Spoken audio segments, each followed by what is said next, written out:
बहुव्रीहि समास आरंभ करने के पहले थोड़ा सा हम बहुव्रीहि समास के बारे में जानते हैं। बहुव्रीहि समास तत्पुरुष समास से थोड़ा सा भिन्न होता है। बहुव्रीहि समास में अन्य पद की प्रधानता। अन्य पद क्या होता है? देखिए, दो पद आपको इसमें देखने को मिलेंगे। एक जिसका समास में विग्रह होगा, दूसरा वो पद जो समासित पद के साथ नहीं होगा लेकिन वो उसका अर्थ आएगा। जैसे पीतम अंबरम यस्य, पीतम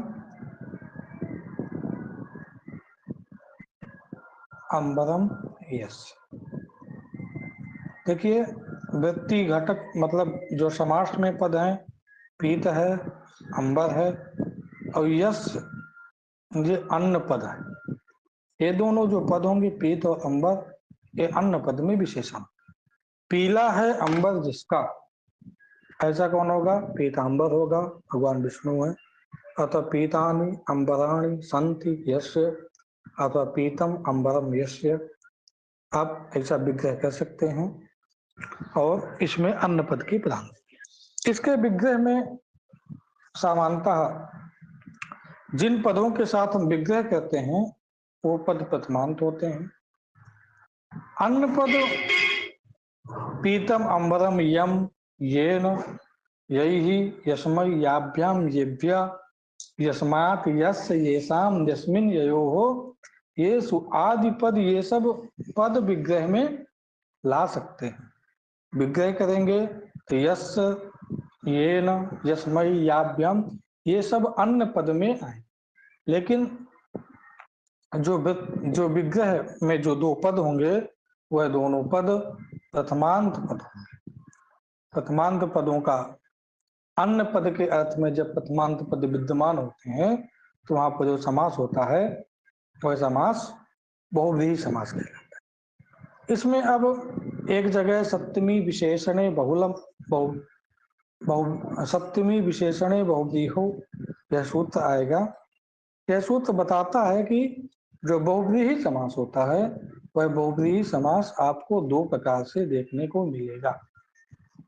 एक समानाधिकरण बहुव्रीहि होगा, एक व्यधिकरण बहुव्रीहि होगा। समानाधिकरण बहुव्रीहि क्या है?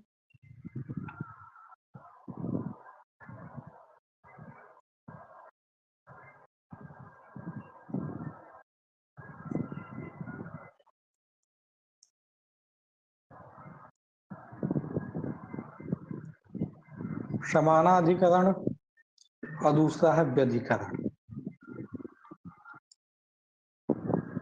दोनों का भी हम जानेंगे क्या है समानाधिकरण क्या है और व्यधिकरण क्या है।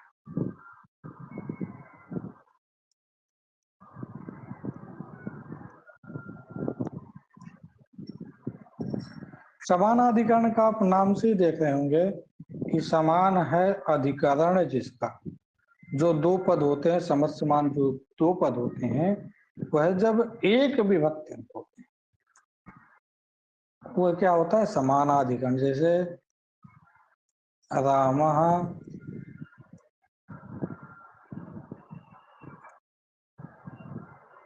ईश्वरो यस्य। रामः प्रथमांत है, ईश्वर भी प्रथमांत है, यस्य ये अन्य पदार्थ है। राम है ईश्वर जिसका, ऐसा। यहाँ पर समानाधिकरण है, राम और ईश्वर दोनों समान अधिकरण वाले हैं। एक विभक्त्यंत पद है, रामा में प्रथमांत है। रामा के बाद जो विभक्ति है वह सुविभक्ति प्रथमा का एक वचन है। ईश्वरा के बाद जो सुविभक्ति है वह भी प्रथमा का एक वचन है। अर्थात जो दोनों पद हैं वह दोनों पद प्रथमांत पद हैं, समान विभक्त्यंत पद हैं। इसी को हम बोलते हैं समानाधिकरण। व्यधिकरण बहुव्रीहि, व्यधिकरण बहुव्रीहि में एक पद किसी दूसरे विभक्ति का होगा, एक पद किसी दूसरे विभक्ति का होगा, उसी को हम बोलते हैं व्यधिकरण बहुव्रीहि। ऐसे चक्रपाणि यह प्रयोग है। चक्रम पाणौ यस्य, चक्र है हाथ में जिसके, यहाँ चक्र में प्रथमांत विभक्ति है, पाणौ में सप्तमी है। यह प्रथमांत और सप्तम्यंत अलग अलग विभक्त्यंत पद हैं। व्यधिकरण विभिन्न अधिकरण में स्थित हैं, समान विभक्त्यंत नहीं है, इसलिए हम इसको बोलते हैं व्यधिकरण बहुव्रीहि।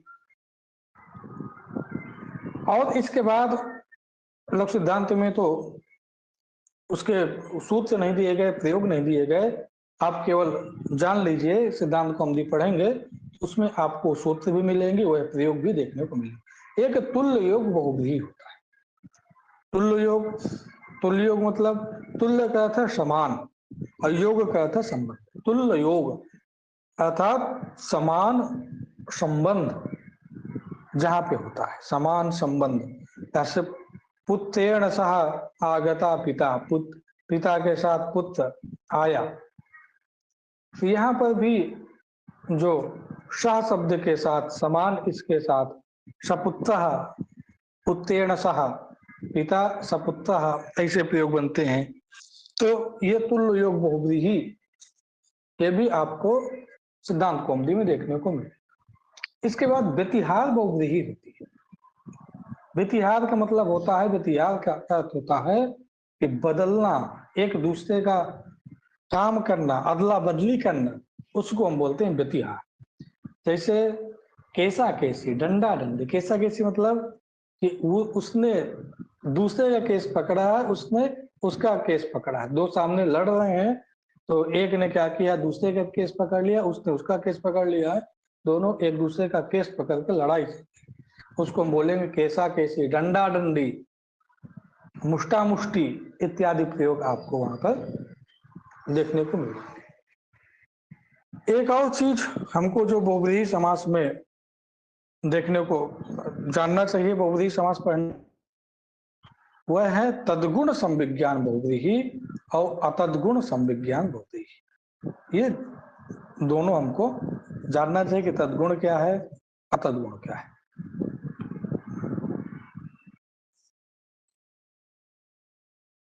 देखिए, एक है तद्गुण संविज्ञान बहुव्रीहि।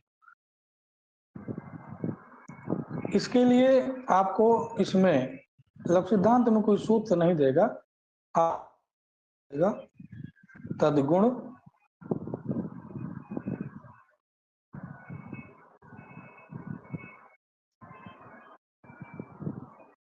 तद्गुण संविज्ञान और दूसरा है अतद्गुण संविज्ञान।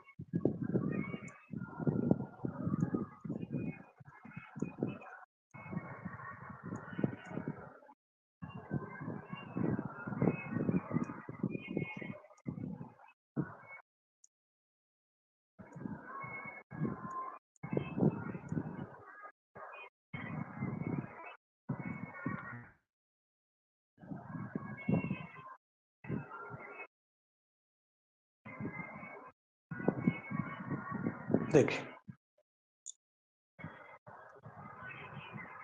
तद्गुण क्या है, अतद्गुण क्या है।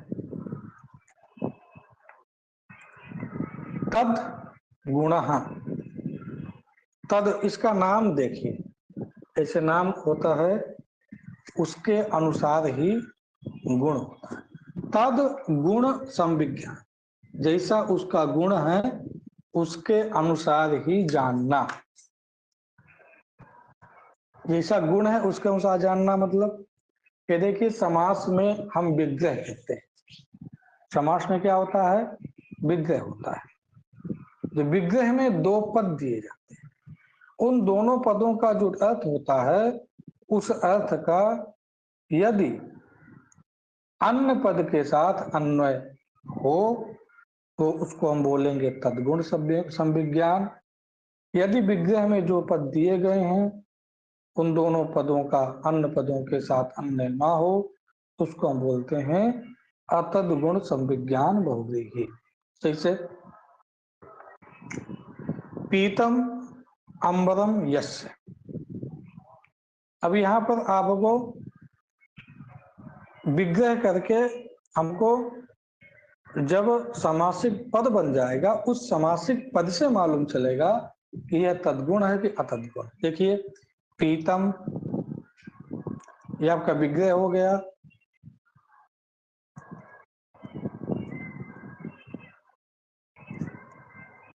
पीतम अंबरम यस्य, पीतांबरः बन गया। यहाँ पीतांबरः मतलब एकता छोड़ गया।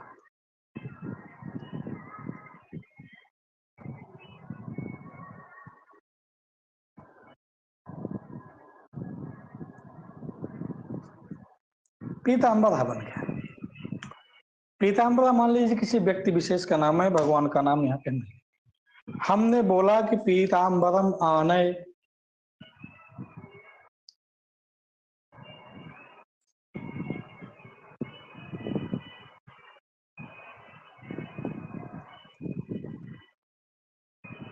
तो आप किसको लाएंगे? पीले कपड़े को लाएंगे कि पीले कपड़े से युक्त जो व्यक्ति है उसको लाएंगे? हम यहाँ पे देखते हैं कि पीले कपड़े से युक्त जो व्यक्ति होता है उस व्यक्ति को हम लाते हैं। यानी कि यहाँ पे जो हमने विग्रह किया था पीतम अंबरम, तो अन्न पदार्थ हुआ पीतांबर, दोनों के साथ उसका अन्वय हो गया, तो यह क्या हुआ? तद्गुण संविज्ञान बहुव्रीहि। अतद्गुण संविज्ञान बहुव्रीहि दृष्टः सागरः येन, देख लिया है सागर को जिसने, तो दृष्ट सागरः बनेगा।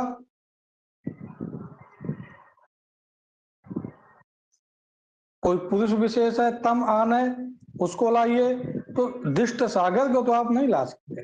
देख लिया सागर जिसने, उस व्यक्ति को लाएंगे, तो उस व्यक्ति को लाएंगे, तो यहाँ पर व्यक्ति में दृष्ट सागर ये न, ये जो विग्रह किया गया है वह विग्रह का अन्य पद के साथ अन्वय नहीं हुआ, इसलिए हम उसको अतद गुण संविज्ञान बहुव्रीहि कहते हैं। अथवा चित्ता गावा संति, चित्त कबरी गाय है जिसके पास, चित्त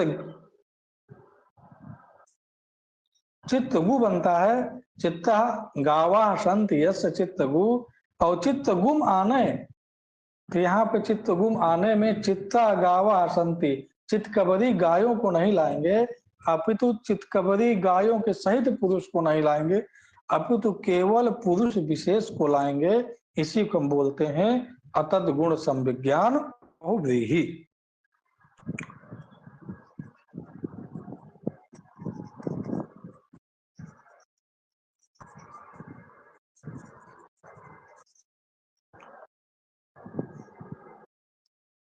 चलिए अब इसके मूल चालू करते हैं। बहुव्रीहि, अत बहुव्रीहि, यहाँ से बहुव्रीहि समास चालू होता है। प्रथम सूत्र है शेषो बहुव्रीहि, जो शेष होता है उसमें बहुव्रीहि समास होता है। अधिकारो वयम प्राग द्वंद्वात्, क्या शेष है शेषो बहुव्रीहि? तो द्वितीया सीतातीत से लेकर के जो सप्तम्यंत तक समास का विधान उसमें किया गया है तत्पुरुष समास में, विशेष करके प्रथमांत समास, प्रथमांतों का समास नहीं किया गया है, वह शेष जो है प्रथमांत है, और शेष जो प्रथमांत समास है वह क्या होता है? बहुव्रीहि संज्ञक होता है। जो प्रथमांत होगा वो क्या होगा? बहुव्रीहि संज्ञक होगा। ये अधिकार सूत्र है, इसका अधिकार चलता है कहाँ तक? प्राक द्वंद्वात्, द्वंद्व जो समास है उस द्वंद्व समास के पहले तक इसका अधिकार चलता है। अब अनेक मन्न पदार्थ, यह बहुव्रीहि समास में समास विधायक सूत्र, विधि सूत्र, समास विधायक सूत्र है।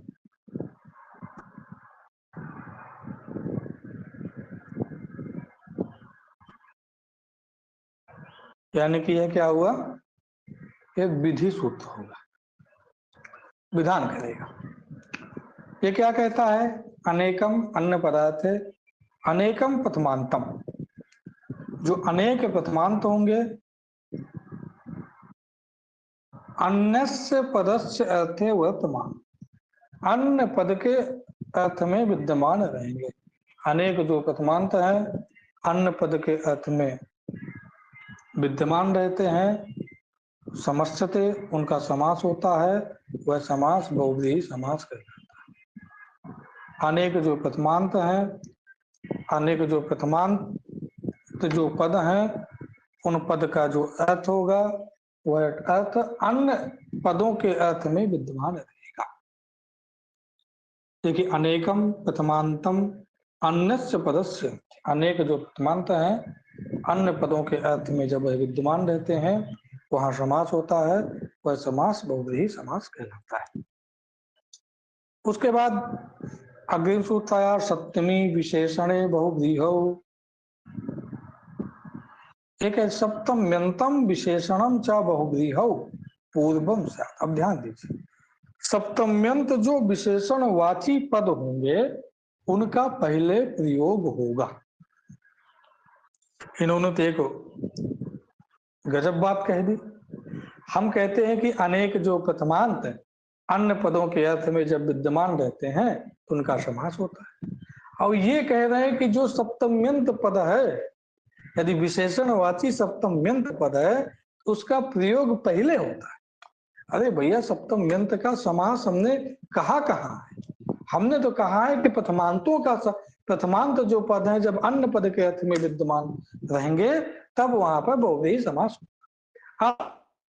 तो जो विशेषणवाची पद होगा वह पहले प्रयोग होगा। अब ये बात कह दिया, सूत्र बना दिया। अतएव इसीलिए ज्ञापकात व्यधिकरण पदो बहुव्रीहि, ज्ञापन करने से जो व्यधिकरण पद, अर्थात इसी को हम क्या बोलते हैं? व्यधिकरण बहुव्रीहि बोलते हैं। देखिए 5 नंबर में लिखा है कंठे इत्यस्य सप्तम्यंतत्वेन अनेक प्रथमांतत्वाभावात्। यहाँ पे अनेक प्रथमांत का भाव है, केवल एक ही प्रथमांत है। समासा अप्राप्तौ आह, समास की प्राप्ति ही नहीं थी। अतएव ज्ञापकात्, ज्ञापक क्या दिया? ज्ञापक ये दिया कि सप्तमी विशेषणे बहुव्रीहौ, यह सूत्र जो विधान करता है कि सप्तम्यंत जो विशेषणवाची पद है उसका पहले प्रयोग हो। यदि समास ही नहीं होगा तो सप्तम्यंत जो विशेषणवाची पद हैं उनका कभी प्रयोग हो ही नहीं सकता। यह सूत्र व्यर्थ हो जाएगा। व्यर्थ पढ़ के ये ज्ञापन हुआ कि व्यधिकरण बहुव्रीहि समास भी होती है। अयम भावः प्रथमान्तानाम एवं समासे सप्तम्यंता लाभात व्यर्थम सप्तमी ग्रहणम इति। और यही व्यर्थ पढ़ के ज्ञापन करता है कि व्यधिकरण बहुव्रीहि भी समास शास्त्रों में देखी जाती है।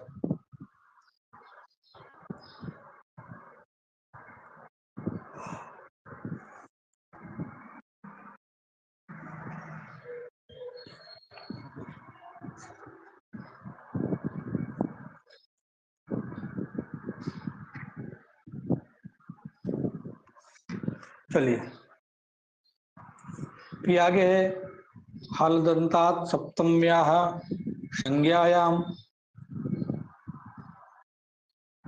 ताकि हलदंतात अदंतात च सप्तम्या अलु, जहाँ हलंत पद हो अथवा अदंत पद के बाद जहाँ सप्तमी होती है वह अलुक होती है, अर्थात उस सप्तम्यंत जो सप्तमी व्यक्ति है उसका लोप नहीं होता है।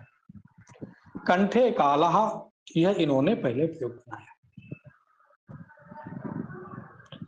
कंठे कालो यस्य सा, यह विग्रह होगा, यह विग्रह लौकिक होगा।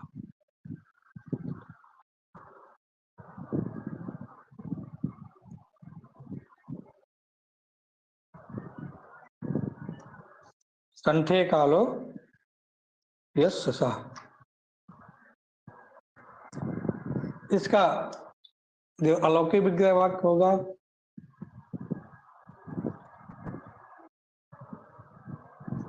कंठ गी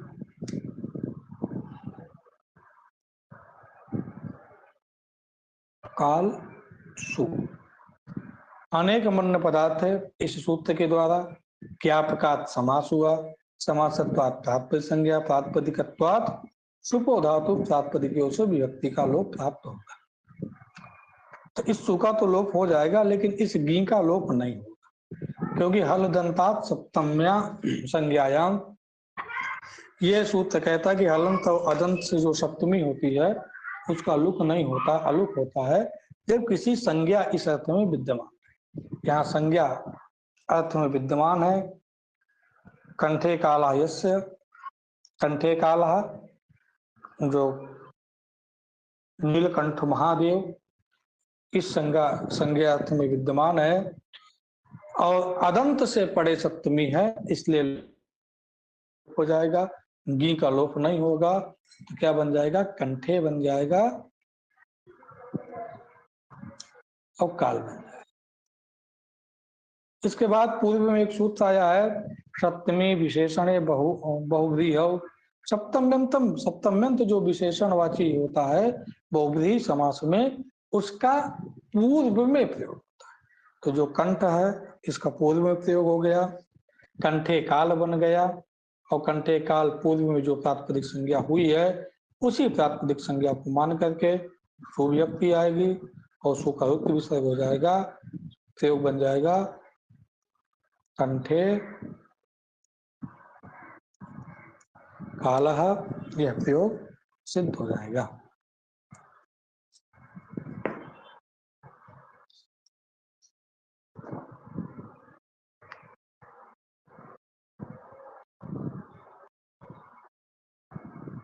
अब देखिए क्रमशः इन्होंने उदाहरण दिया है। अन्न पद के अर्थ में द्वितीयांत, तृतीयांत, चतुर्थ्यंत यह सब विद्यमान रहे। पहला ऐसे प्राप्तम, उदकम, इयम, सह प्राप्तोदको ग्राम। प्राप्तम उदकम, प्राप्त हो गया है जल जिसको, प्राप्त हो गया है जल जिस गांव को, उसको हम क्या बोलेंगे? प्राप्तोदकः ग्रामः। ये आपका जो विग्रह है प्राप्तम उदकम यम सह, यह जो विग्रह है यह विग्रह लौकिक विग्रह है। अलौकिक विग्रह जो होगा वह है प्राप्त सु उदक सु, ये होगा।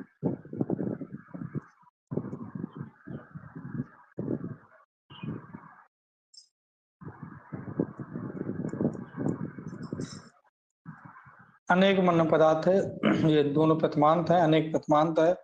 अन्न पदार्थ प्राप्तम उदकम यम तृतीया, इस अर्थ में अन्न पद के अर्थ में दोनों विद्यमान है। समास होगा, समास पे संज्ञा विभक्ति का लोप हो गया। क्या बन गया? गुण हो जाएगा, प्राप्तोदक बन जाएगा, जो उसका विशेष वाचक पद है, ग्राम है, इसलिए सु आ जाएगा,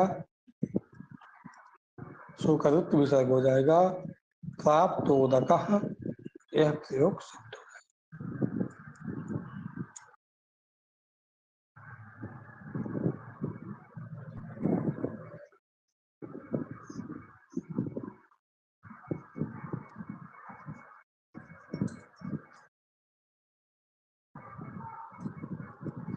चलिए आज हम यहीं तक रखते हैं। कल केवल हमको ये देखना है द्वितीयांत, तृतीयांत, चतुर्थ्यांत, पंचम्यंत विग्रह देखते चलेंगे, अर्थ देखते चलेंगे, बहुत ही आसानी से सभी प्रयोग सिद्ध होती जाएंगे।